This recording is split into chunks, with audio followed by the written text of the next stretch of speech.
বুধবার Jalpaiguri town club ময়দানে অনুষ্ঠিত জলপাইগুড়ি সোনাউল্লাহ উচ্চ মাধ্যমিক বিদ্যালয়ের বার্ষিক ক্রীড়া প্রতিযোগিতার মাঝে আয়োজিত এক সাংবাদিক সম্মেলনে উপস্থিত থেকে জানালেন স্কুল পরিচালন সমিতির সভাপতি তথা উত্তরবঙ্গের বিশিষ্ট আইনজীবী গৌতম দাস। এদিনের সাংবাদিক সম্মেলনে মূলত সোনাউল্লাহ উচ্চ মাধ্যমিক বিদ্যালয় শতবর্ষ উদযাপন কর্মসূচি নির্দিষ্ট করতে আগামী 27শে জানুয়ারি বেলা 11:30টায় স্কুল প্রাঙ্গণে অনুষ্ঠিত হতে যাওয়া প্রস্তুতি সভা প্রসঙ্গে বক্তব্য রাখেন স্কুল পরিচালন সমিতির সভাপতি গৌতম দাস। তিনি বলেন, সোনাউল্লাহ উচ্চ মাধ্যমিক বিদ্যালয় জলপাইগুড়ি সহ সমস্ত উত্তরবঙ্গে একটি আবেগের নাম।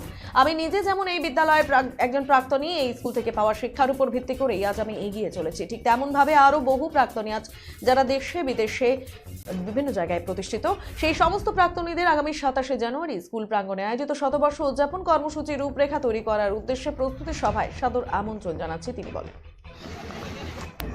1921 সালে এই সোনাউল্লাহ বিদ্যালয় প্রতিষ্ঠা লাভ করে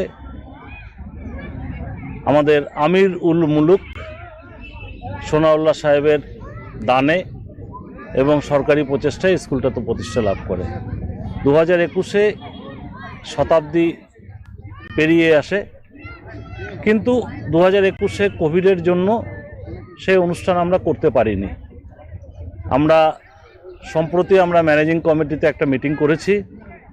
সেই মিটিংয়ে আমরা সিদ্ধান্ত নিয়েছি যে আমাদের শতবর্ষ অনুষ্ঠানটা আমরা এটা পালন করব।